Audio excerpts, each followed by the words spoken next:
More breaking news now, TV fans mourning the loss of George Wendt. He died in his sleep today at the age of 76. George Wendt, best known to millions as Norm from Cheers, was more than just a familiar face in America's living rooms. He was a cultural institution. So when the news broke that the iconic actor had died, it wasn't just the end of a life. It felt like the end of an era. The immediate reaction? Shock, sadness, and, inevitably, questions. For someone who brought so much humor, warmth, and stability to the screen, the circumstances surrounding his passing are raising eyebrows and stirring emotions far beyond Hollywood. Fans want to know, what happened? Why now? And how did a man who always seemed so full of life end up at the center of such a heartbreaking story? There's no denying the mystery and a tinge of controversy behind the way his final days unfolded. Some who worked closely with him are speaking out. Whispers about his health had circulated before, but now those quiet concerns have turned into very public conversations. Was it preventable? Was enough done to help him?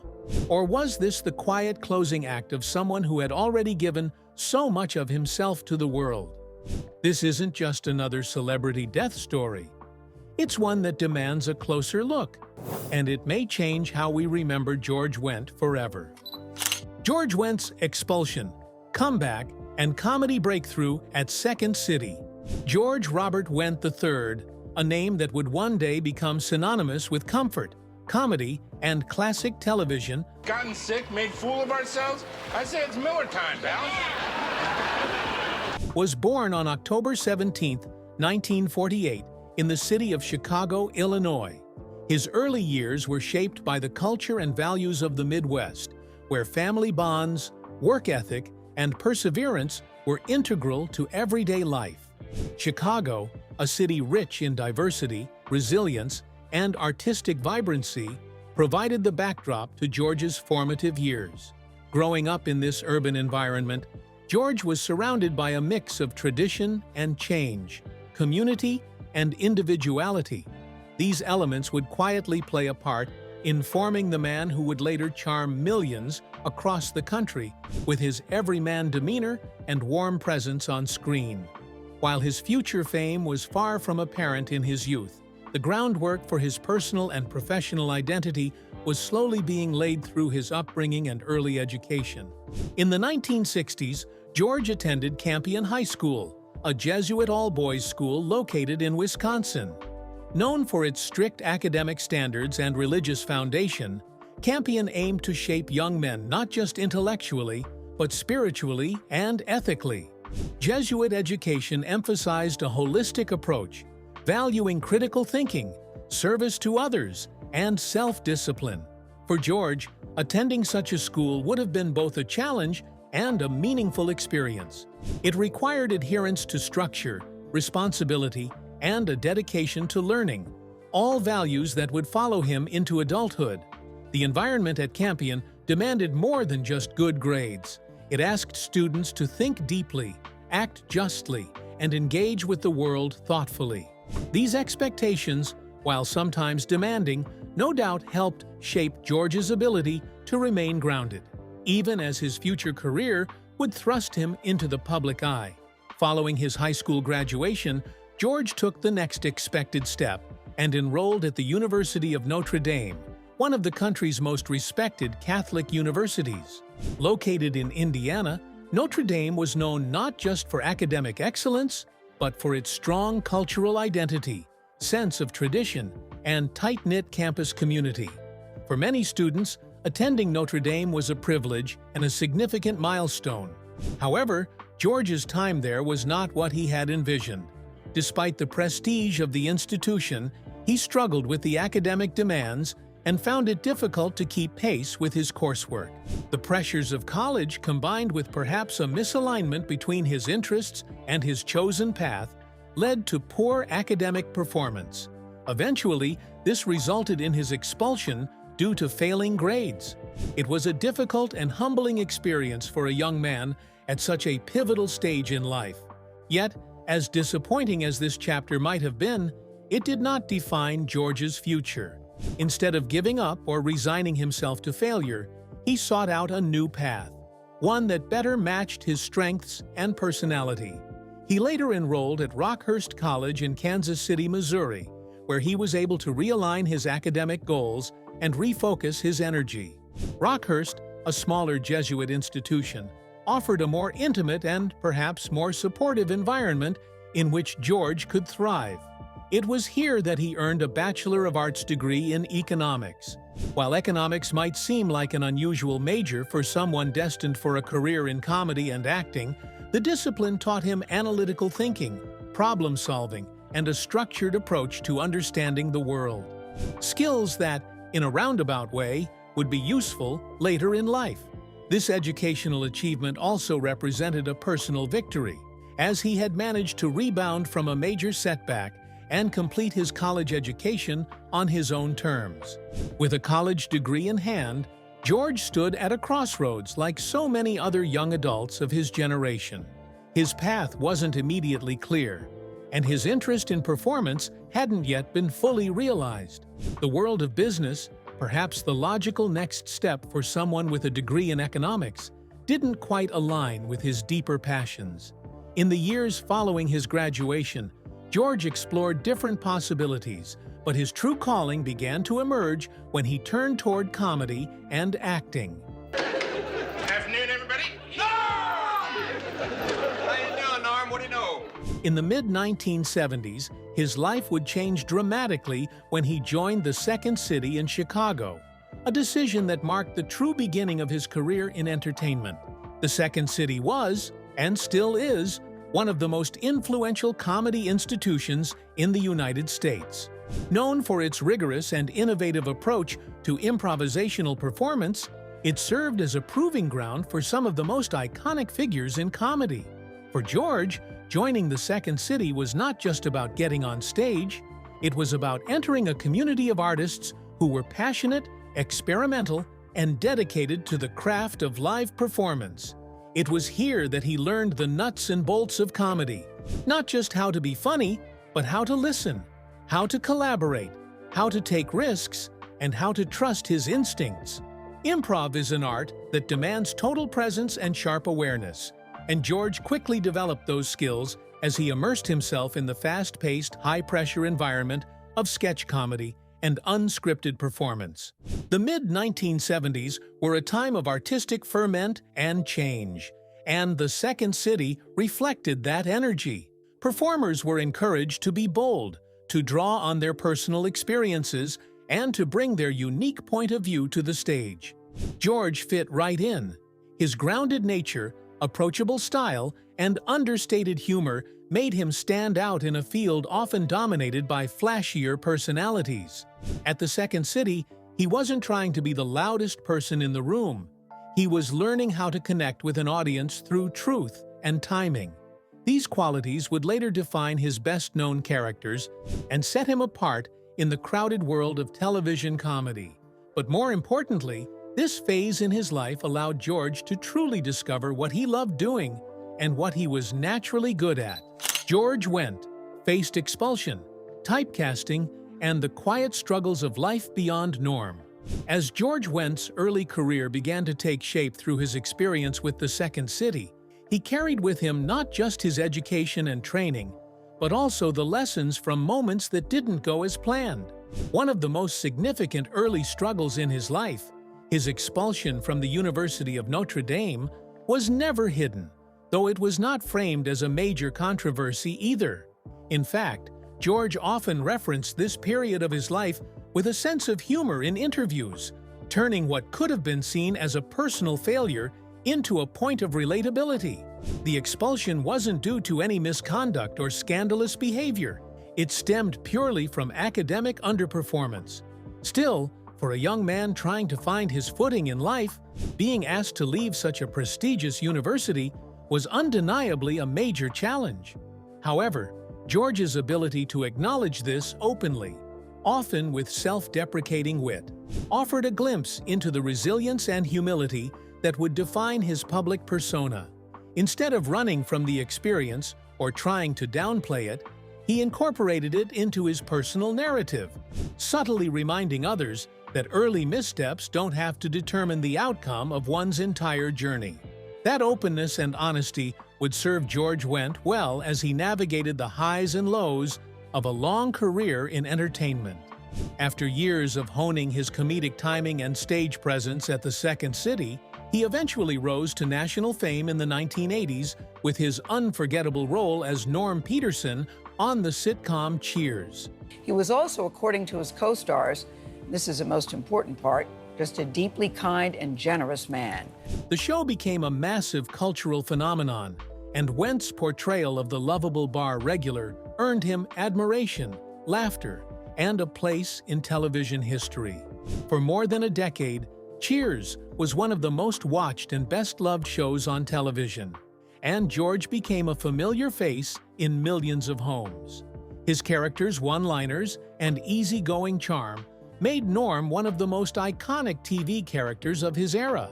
But even as he basked in the success of Cheers, another challenge was quietly forming in the background, one that would reveal itself more fully once the show ended. After Cheers, wrapped in the early 1990s, George Wendt faced an issue that many actors in long-running, character-driven shows encounter: typecasting. Despite his talent, experience, and willingness to branch out into other roles, Wendt found that the industry often saw him as Norm, and little else. This wasn't due to a lack of effort on his part. He took on various roles in film, television, and stage, but the overwhelming popularity of his most famous character made it difficult for audiences and casting agents alike to separate George from the role that had defined his public image. Unlike controversies that involve scandal or public criticism, this was a quieter kind of struggle, one that existed more behind the scenes but still affected the trajectory of his career in real and lasting ways. It was not about personal behavior or conflict, but about the entertainment industry's tendency to box people in once they succeed in a certain niche.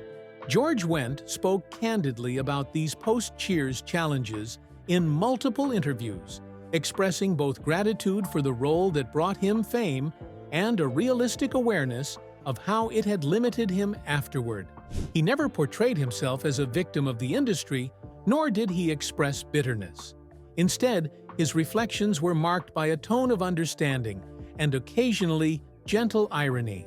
In many ways, his career after Cheers became a study in contrast. The very thing that made him beloved and widely recognized also created boundaries that were difficult to cross. He continued to work consistently, taking on guest appearances and stage roles, and lending his presence to various projects. But the career momentum he enjoyed during the Cheers years proved hard to replicate. Importantly, this period in George's life wasn't defined by scandal or personal controversy. Rather, it illustrated a professional dilemma: how an actor can be both celebrated and limited by the very role that defines them.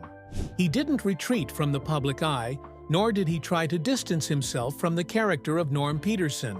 In fact, he often embraced the affection that audiences continued to express for Norm, appearing at fan events, interviews, and even making occasional pop culture cameos that referenced his iconic role.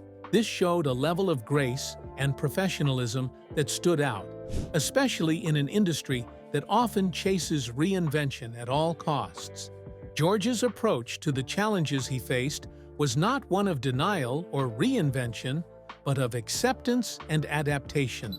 Norm Peterson's breakthrough to Emmy nominations. Following the period of challenges and reflection that George Wendt experienced early in his career, the moment of breakthrough came in 1982 when he was cast as Norm Peterson on NBC's new sitcom, Cheers. This casting marked a turning point not only in George's life, but also in television history. Cheers would go on to become a cultural phenomenon, loved by audiences nationwide and remembered as one of the greatest sitcoms of all time. Appeared in all 275 episodes of the hit sitcom. George's role as Norm, the easygoing, beer-loving bar regular, was central to the show's success. The character quickly became a fan favorite, known for his witty one-liners, relatable presence, and consistent loyalty to the Cheers bar community. From the very first episode, Norm brought warmth and humor, and audiences embraced him as the everyman who seemed to represent their own experiences of camaraderie and everyday life.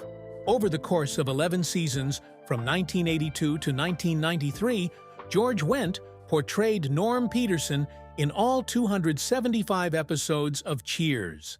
This is a remarkable feat in itself, reflecting not only his commitment, but also the essential role Norm played in the fabric of the show. For more than a decade, George was a constant presence in American living rooms, becoming a household name in the process.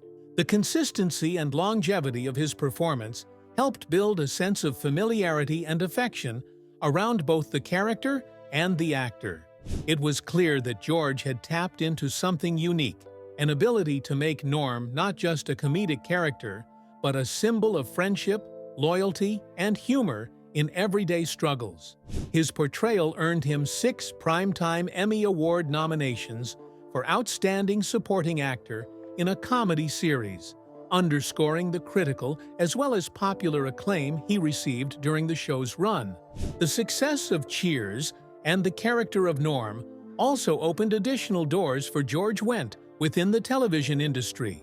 Between 1985 and 1993, he made guest appearances as Norm Peterson on several other shows, including Saint Elsewhere, Wings, and Frasier. These appearances allowed fans to continue enjoying the character beyond the walls of the Cheers bar, and demonstrated how deeply Norm had become embedded in American pop culture. While these were guest roles, they helped maintain George's visibility and reinforce the unique place Norm held in television history. They were also an indication of how the industry and audiences alike recognized the importance and popularity of the character, further elevating George's profile. It is important to note that George's success on Cheers was not just about the longevity of the role, but also about the consistency and quality of his performance. Playing the same character for 11 years could have easily become monotonous or limiting, but George managed to keep Norm fresh, engaging, and endearing throughout the show's entire run. The chemistry he shared with the cast, especially with Ted Danson and Shelley Long, contributed significantly to the show's appeal. George's comedic timing and ability to deliver punchlines with a natural ease made Norm a standout character amid a rich ensemble. While Cheers had many memorable characters, Norm's simple but sharp humor and relatable everyman qualities made him particularly beloved.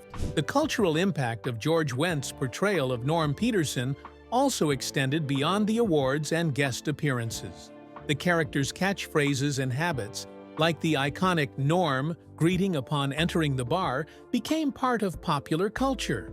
Norm's lovable traits, including his friendly banter and lighthearted approach to life's ups and downs, resonated with viewers of all ages. For many, Norm represented the comforting notion of belonging and friendship that could be found in a neighborhood bar, a place where everyone knew your name. This theme, central to Cheers, was embodied perfectly in George Wendt's performance.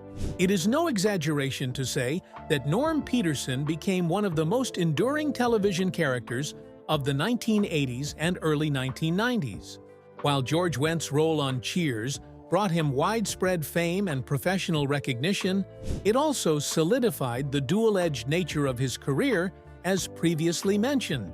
Being so closely identified with Norm meant that while he was celebrated, the character also became a defining boundary for his future roles. However, during the height of the show's popularity, George's focus remained firmly on delivering his best work within the series. The years on Cheers were marked by steady success, growing popularity, and a deep connection with audiences that few actors ever achieve. This period represents the pinnacle of George Wendt's career, where his talent, timing, and personality aligned perfectly with a role that would become legendary. George Wendt's post-Cheers journey.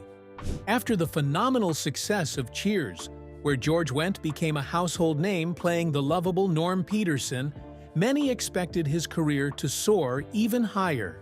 However, the reality of post-Cheers life in Hollywood often proves complicated, even for well-known actors. In 1991, George Wendt took a significant step by starring in his own sitcom, The George Wendt Show. This series offered him the chance to lead and redefine his career, moving beyond the barstool that had been his signature for over a decade. Unfortunately, despite Wendt's established fame and comedic talent, the show failed to gain traction with audiences and critics alike. It was canceled after only a handful of episodes.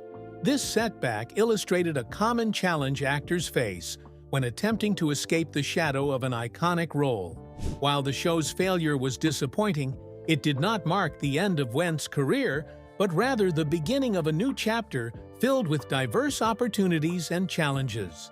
Throughout the 1990s and into the early 2000s, Wendt worked steadily, showcasing his range across various television guest appearances and film roles. He proved he was not just the character Norm Peterson, but a versatile actor willing to tackle different genres and styles. In 1992, he appeared in Forever Young, a heartfelt drama that explored themes of time, love, and second chances. His performance added depth to the film's emotional core. Then, in 1995, he starred in Man of the House, a comedy where he shared the screen with Chevy Chase. This film allowed Wendt to flex his comedic muscles once more, but in a fresh setting, different from the barroom humor of Cheers. The following year, in 1996, Wendt took on a role in Space Truckers, a sci-fi comedy that mixed futuristic themes with humor. These film roles demonstrated Wendt's willingness to experiment and his ability to fit into diverse storylines, expanding his acting portfolio beyond television. Not limiting himself to the screen, Wendt remained deeply involved in the theater world during this period. The 1990s and 2000s saw him regularly performing in stage productions, which speaks volumes about his dedication to the craft of acting. Theater demands a different skill set compared to film and television. It requires immediacy, presence, and the ability to engage a live audience night after night. Wendt embraced this challenge with roles in productions such as Art, a play celebrated for its sharp dialogue and exploration of friendship, and Hairspray, the Broadway musical that combined vibrant music and energetic dance with a message of social change. His involvement in these productions showed a willingness to diversify his career and reach audiences in new ways. This dedication to live performance often helps actors deepen their skills and maintain their passion for the art, which can sometimes get diluted in the world of commercial television and film. In 2001, George Wendt took part in Michael Moore's documentary-style show, The Awful Truth. This involvement marked a shift from purely entertainment-driven roles to work that engaged with current political and social issues, albeit through satire and humor. The Awful Truth was known for its bold, often provocative commentary, and Wendt's participation illustrated his openness to explore different types of media and messaging. This move also highlighted another facet of his career, the ability to adapt and stay relevant in changing entertainment landscapes, not just as a sitcom star, but as a performer willing to lend his voice to more serious, thought-provoking content. George Wendt's 2017 health crisis during Death of a Salesman. Building on George Wendt's long and varied career in entertainment, it is important to also touch on his more recent experiences, particularly those related to his health, during his continued work on stage. In 2017, while performing in a stage production of the classic play Death of a Salesman in Ontario, Canada, Wendt faced a significant health challenge that affected both him personally and the production itself. During this time, he was hospitalized due to health issues, which led to the cancellation of several shows. This event attracted some media attention, although it was not related to any scandal or controversy, but rather out of concern for his well-being and the impact it had on the production and fans alike. This moment in Wendt's later career highlights the physical demands that come with performing live theater, especially for actors who have dedicated decades to their craft. Unlike film or television, where scenes can be reshot or schedules adjusted, live theater requires consistent stamina and the ability to perform night after night. For an actor like Wendt, whose career has spanned over 4 decades and included many stage roles, this episode underscored the challenges that aging performers can face in continuing to deliver strong performances on stage. While the hospitalization and show cancellations were understandably disappointing for the production team and audiences, the situation also demonstrated the strong connection between an actor's health and the demands of live performance. It served as a reminder that even experienced and beloved performers are not immune to health struggles that can interrupt their work. The media coverage, though limited, reflected a respectful concern rather than sensationalism, focusing on Wendt's condition and the hope for his recovery rather than speculation or controversy. This incident fits into the broader picture of Wendt's ongoing commitment to his craft, illustrating how he continued to engage with challenging and meaningful roles well into the later stages of his career. Death of a Salesman, a play that explores themes of identity, struggle, and the human condition, offered a fitting venue for Wendt to display his depth as an actor beyond comedy. His involvement in such serious dramatic work also emphasized the breadth of his talent and his desire to explore a wide range of characters and genres. The truth behind his prolonged illness and passing. The recent passing of George Wendt, the beloved actor best known for his role as Norm Peterson on the classic sitcom Cheers, has deeply affected fans and colleagues around the world. As the news of his death spread, many expressed shock, sadness, and a profound sense of loss for an actor whose work touched millions. While much has been said about his iconic career, today we focus specifically on the circumstances surrounding his death, a subject that has brought both sorrow and reflection. George Wendt died at the age of 76. Although the family has kept many details private, the reported cause of his death is heartbreaking and serves as a reminder of the human vulnerability behind the celebrity persona. According to close sources, George Wendt's death was the result of complications from a prolonged illness, one that he had been battling quietly for some time. The exact medical condition has not been publicly disclosed, reflecting the family's wish to maintain privacy during this difficult time. However, it is clear that his health had been steadily declining prior to his passing. Back in 2017, during a stage production of Death of a Salesman in Ontario, Canada, Wendt was hospitalized because of serious health issues. This hospitalization led to the cancellation of several performances, signaling the severity of his condition. While the specifics of the health complications were not made public, this incident was an early sign that Wendt was facing significant challenges related to his well-being. His hospitalization brought attention and concern from fans and colleagues alike, but true to his character, Wendt handled the situation with dignity and resilience. Over the following years, Wendt's health struggles continued, although he remained involved in the entertainment industry to the extent possible. Despite these difficulties, his commitment to his craft never waned. Friends and family have described his final years as a time of quiet strength, where he faced his declining health with courage and grace. Those close to him have emphasized that although his illness was serious, he was surrounded by loved ones who provided support and comfort during his final days.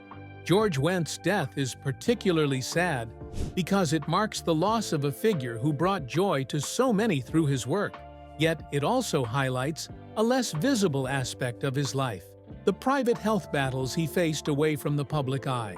Unlike many high-profile deaths that come amid scandal or sudden tragedy, Wendt's passing is characterized by a solemn and respectful understanding of the difficulties he endured. This has led to an outpouring of sympathy, not only for the actor himself, but also for the family members who supported him throughout his illness. In various interviews over the years, Wendt had been open about some of the challenges he faced, including those related to the pressures of Hollywood and the typecasting that often followed his famous role. However, he never publicly spoke in detail about his health problems. This discretion and privacy have made the news of his death even more poignant. Fans are left to reconcile the warm, humorous, and approachable figure they admired on screen with the quiet struggles he fought off-screen. The sadness surrounding George Wendt's death also brings to light the broader issue of health and aging among actors and performers. The entertainment industry, while glamorous on the surface, can be demanding and unforgiving, especially for those who have spent decades in the spotlight. Wendt's story is a reminder that behind the characters who entertain us are real people facing real health challenges. Challenges that may not always be visible or understood by the public. His death has sparked conversations about the importance of health awareness and support systems for those in the performing arts. Many fans and fellow artists have called for greater empathy and resources to help entertainers manage health conditions, particularly as they age. The hope is that Wendt's passing might inspire more openness and care around these issues, encouraging the industry and audiences alike to recognize and respect the human experiences behind the performances. Tributes flooding in from fans, co-stars, and industry insiders emphasize not only Wendt's talent, but also his kindness and humility. Those who knew him personally speak of a man who, despite his fame, remained grounded and generous. This personal warmth is part of why his death feels so deeply felt, and why so many are mourning his loss. While the official cause of George Wendt's death remains described simply as complications from a prolonged illness, the impact of his passing goes beyond the clinical facts.